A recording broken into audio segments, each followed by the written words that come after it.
எல்லாருக்கும் வணக்கம். இன்னைக்கு நம்ம வந்து பானிபூரி எப்படி செய்யறதுன்னு சொல்லிட்டு பார்க்கலாம். அதுக்கு ஃபர்ஸ்ட் கிரீன் சட்னி ரெடி பண்ணிக்கலாம். மிக்ஸி ஜார்ல ஒரு கைப்பிடி அளவு புதினா நல்லா ஒரு கை நிறைய எடுத்துக்கோங்க. இதுல பாதி அளவு வந்து கொத்தமல்லி தழை, இதுல பாதி. அதுக்கப்புறம் 2 பச்சை மிளகாய், ஒரு துண்டு இஞ்சி. இதுல கொஞ்சமா புளி தண்ணி, புளி ஏற்கனவே கரைச்சி வச்சிருக்கேன்.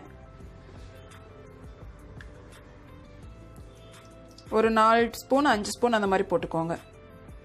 அந்த அளவுக்கு தான் வரும் இந்த புளி கரைசல். இப்போ இது எல்லாத்தையும் நல்லா கிரைண்ட் பண்ணிக்கலாம். ஃபைனாக பேஸ்ட்டாக அரைச்சிக்கலாம். நல்லா அரைச்சாச்சு. இப்போ இதை வந்து ஃபில்டர் பண்ணிக்கோங்க. மாதிரி கம்ப்ளீட்டாக நல்லா ஃபில்டர் பண்ணி வச்சுக்கலாம். இப்போ இதை வந்து நீங்கள் தனியாக ஒரு ஏர்டைட் பாக்ஸில் வந்து போட்டு வச்சுக்கலாம். நமக்கு தேவைப்படுற அளவுக்கு மட்டும் எடுத்து நம்ம வந்து பானி ரெடி பண்ணிட்டோம்னா போதும். மீதி வந்து அப்படியே நீங்கள் வந்து ஃப்ரிட்ஜில் ஸ்டோர் பண்ணி வச்சுக்கோங்க. இது வந்து பேல் பூரிக்கு, மசாலா பூரிக்கு, நீங்கள் எதுக்கு வேணாலும் இந்த கிரீன் சட்னி வந்து நீங்கள் யூஸ் பண்ணிக்க முடியும். இந்த அளவுக்கு ஒரு 1/4 கப் எடுத்துக்கிட்டிங்கன்னா அதில் வந்து 1லேருந்து 1.5 கப்பு தண்ணி நீங்கள் எடுத்துக்கலாம். ஏன்னா பானி வந்து நமக்கு நல்லா தண்ணியாக தான் இருக்கணும். அதை நீங்கள் ஸ்டோர் பண்ணி வச்சுக்கோங்க. எப்போல்லாம் உங்களுக்கு தேவைப்படுதோ அப்போ நீங்கள் எடுத்து கொஞ்சமாக எடுத்து இந்த மாதிரி தண்ணியில் மிக்ஸ் பண்ணிட்டீங்கன்னா போதும். எடுத்துருக்க குவான்டிட்டி பொறுத்து இன்க்ரீடியன்ஸ் வந்து சேர்த்துக்கோங்க. நான் இந்த அளவுக்கு வந்துட்டு 1/2 ஸ்பூன் சாட் மசாலா ஆட் பண்ணிக்கிறேன். 1/4 டீஸ்பூன் ஜீரகமும் மிளகும் ரெண்டுமே ஒன்னா சேர்ந்து பவுடர் பண்ணியிருக்கேன். இதுக்கு தேவையான அளவு உப்பு. உப்பு வந்து டேஸ்ட் பார்த்துட்டு பத்தலைன்னா அப்புறம் கூட போட்டுக்கோங்க. இப்போ நம்மளோட கிரீன் பானி வந்து ரெடி ஆயிடுச்சு. இப்போ நம்ம வந்து ஸ்வீட் சட்னிக்கு ரெடி பண்ணிக்கலாம்.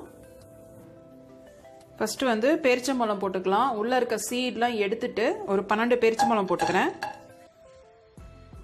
இதில் புளி வந்து ஒரு உருண்டை புளி நல்லா உள்ளே இருக்க அந்த ஏதாவது புளியங்கொட்டை இதெல்லாம் இருந்ததுன்னா எடுத்துட்டு நல்லா அப்படி கையில் உருட்டினீங்கன்னா இந்த அளவுக்கு ஒரு உருண்டை புளி.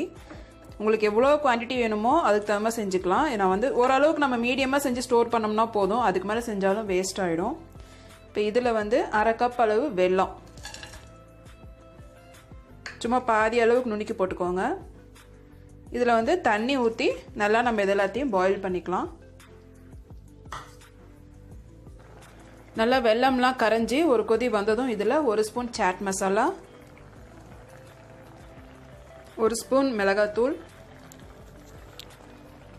ஒரு 1/2 ஸ்பூன் கொத்தமல்லி தூள், அதுக்கப்புறம் ஜீரகம் மிளகு ரெண்டும் சேர்ந்து அரைச்ச பொடி ஒரு 1/2 ஸ்பூன் போட்டுக்கோங்க. கொஞ்சமாக ஒரு 1/4 ஸ்பூன் அளவுக்கு சோம்பு, உப்பு ஒரு 1/2 ஸ்பூன். இப்போ இது எல்லாத்தையும் நல்லா மிக்ஸ் பண்ணி விட்டு நல்லா கொதிக்க விட்டுக்கோங்க. ஒரு 5-10 மினிட்ஸ் நல்லா கொதிக்கிட்டோம். அந்த பச்சை வாடையெல்லாம் போகணும். நம்ம கொத்தமல்லி தூள் மிளகாத்தூள்லாம் போட்டிருக்கோம், அதெல்லாம் அந்த பச்சை வாடை போயிட்டு நல்லா வெந்துடும். இப்போவே பாருங்கள் பாதி அளவுக்கு எல்லாம் வெந்துருச்சு. நம்ம போட்ட பேரிச்சம்பழம் எல்லாமே வெந்துடும். இது இன்னும் ஒரு 5 மினிட்ஸ் இருக்கட்டும். நல்லா க்ளோஸ் பண்ணி வச்சுருங்க, அப்போ தான் கொஞ்சம் சீக்கிரமாக வேகும்.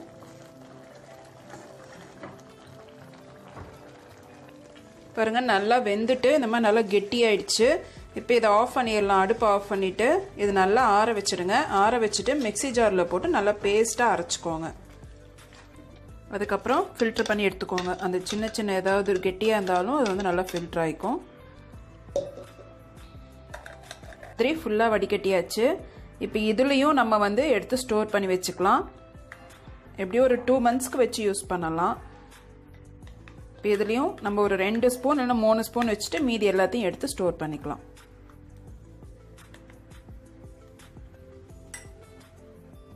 இதுக்கும் அதே மாதிரி 1/4 கப்பு நம்ம எடுத்தோம்னா 1 கப் அளவு தண்ணி ஊற்றணும். இப்போ வந்து இந்த வடிகட்டினது இருக்குது, இதுலேயே நான் போட்டு நல்லா கரைச்சி ஊற்றிக்கிறேன். ஏன்னா வேஸ்ட் பண்ண வேணாம். இது ரொம்ப திக்காக இருக்கும். அதனால் நம்ம சாதாரண டீ வடி அந்த மாதிரி இதெல்லாம் வந்து வடிகட்ட முடியாது. நல்லா இந்த மாதிரி பெரிய பெரிய ஓட்டையாக இருக்கிற வடிகட்டியாக இருக்கணும். அப்போ தான் நம்மளால் வடிகட்டவே முடியும். இதில் வந்து கொஞ்சமாக சாட் மசாலா ஆட் பண்ணிக்கிறேன். ஏன்னா நம்ம வந்து தனியாக எடுத்து கொஞ்சம் மிக்ஸ் பண்ணதுனால கொஞ்சம் நமக்கு ஃப்ளேவர் கம்மியாக இருக்க மாதிரி தெரியும். அதனால் சாட் மசாலா மட்டும் கொஞ்சமாக ஆட் பண்ணிங்க. நம்மளுடைய ஸ்வீட் பானியும் ரெடி ஆயிடுச்சு. இப்போ வந்து நம்ம மசாலா ரெடி பண்ணிடலாம். 2 உருளைக்கிழங்கு வந்து நல்லா மசிச்சு விட்டுக்கோங்க.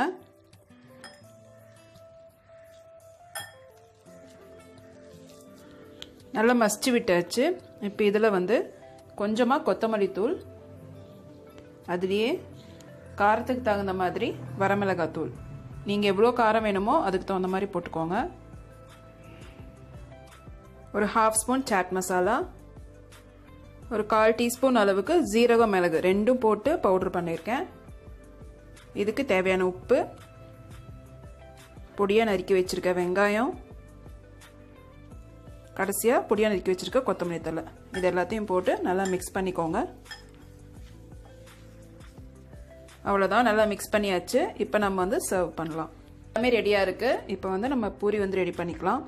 ஒரு பூரி எடுத்துக்கோங்க. இதில் கொஞ்சமாக மசால் கொஞ்சமாக வச்சுக்கோங்க போதும். இப்போ இதில் வந்து ஸ்வீட் வேணும்னா ஸ்வீட்டு, காரம் வேணும்னா காரம், எது வேணுமோ அது உங்களுக்கு. என்னோட ஃபேவரட் ஸ்வீட் தான். நம்மளுடைய பானிபூரி வந்து ரெடி ஆயிடுச்சு. பிடிச்சிருக்கும்னு நம்புறேன். சில்லுன்னு வேணும்னா நீங்கள் ஃப்ரிட்ஜில் வச்சுட்டு அதுக்கப்புறமே நீங்கள் ஒரு ஈவினிங் குழந்தைங்க வரப்போ கூட எடுத்து நீங்கள் சில்லுன்னு சர்வ் பண்ணலாம். நம்மளோட இஷ்டம் தான். அதேமாரி ஸ்வீட் சட்னியில் உங்களுக்கு ஒரு வேளை இனிப்பு பத்தலை அப்படின்னா அதுக்கப்புறம் மேற்கொண்டு நீங்கள் வந்து சக்கரை வேணுனாலும் நீங்கள் கூட கலந்து நீங்கள் ஆட் பண்ணி யூஸ் பண்ணிக்கலாம். உங்களுக்கு இந்த ரெசிபி பிடிச்சிருந்ததுன்னா நம்மளோட நலபாகம் சேனல் சப்ஸ்கிரைப் பண்ணிக்கோங்க. கூட ஒரு லைக் கொடுங்க. உங்கள் ஃப்ரெண்ட்ஸ் கிட்ட வந்து ஷேர் பண்ணிக்கோங்க. இதே மாதிரி வேற ரெசிபியோட உங்களை மீட் பண்ணுற வரைக்கும் தேங்க்யூ. Bye bye.